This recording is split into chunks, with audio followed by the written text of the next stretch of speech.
Berdibegmenov 30 ýaşynda telekeçi. 1991-nji ýylyň 12-nji iýununda Lukman Atanyň we Mugullim enäniň maşgalasynda 3-nji çaga bolup dünýäge gelýär. Mugullim diýýänim rus tili mugulçylyk diplom bolsa da atasyny türkmençilige dogry gelmeýär. Öýde otur çagalaryňa seretdiýip iş etdirmeýär. Atasy maşgalasyna has gowy seredip bilmek üçin lukmançylykdan başga da işler etýär. We netijede 1997-nji ýylda Berdi 6 ýaşynda, agasy Begli 8 ýaşynda, ulugy izdogany dünýä 13 ýaşynda wagty bayramala türmäge düşýär. Durmuş Berdi üçin 6 ýaşynda başlaýar.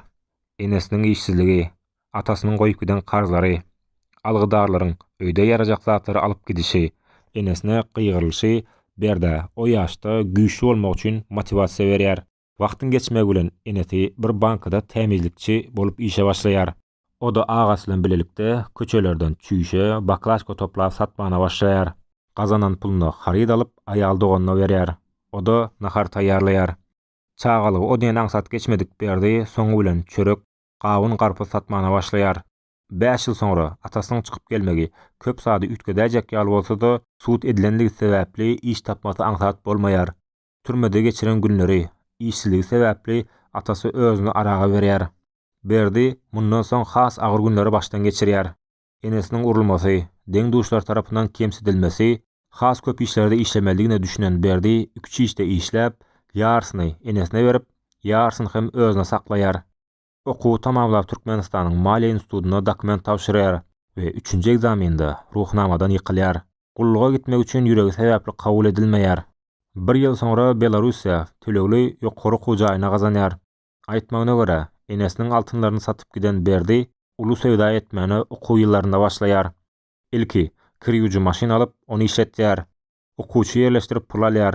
Egzamenlere girip talyplardan pul alýar we jemlän puluna Istanbula gitýär. Gaýdyşda hem Şirnewlerden $500 arzan eşiklerden alyp gaýtýar. Gelişi ýaly satylandan soňra ýanyna ýene bir türkmen alyp $2-3 pul bilen täzeden gitýär. Ilki 6 metr kvadrat, soňra da 50 metr kvadrat dükän açýar. Umumy ýaşaýyş çaýyndaky türkmenlere aýlap satýar we işlerini ýola goýýar.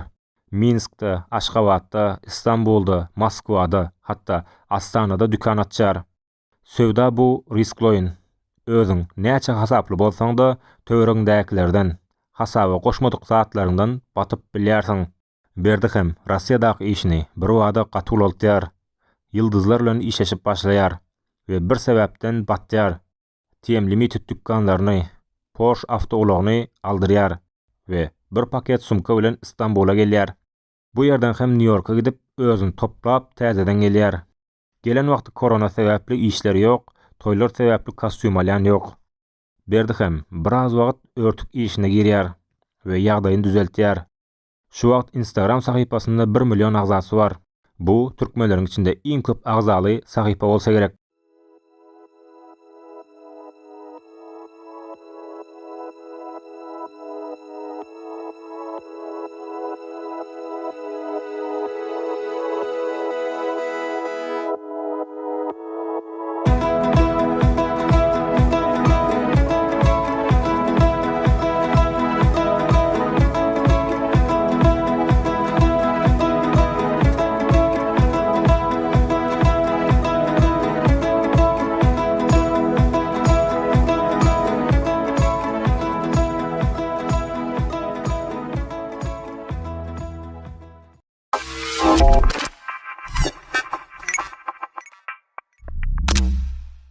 Ýalňyşmadyk adam bugün eçenni hiç ýyly risk alan däldir. Üstünlükleri hem dogry ýalňyşlar bilen gidilýär. Bugün size şeýle üstünlüge giden biriniň hekaýasyny gurrun berdim.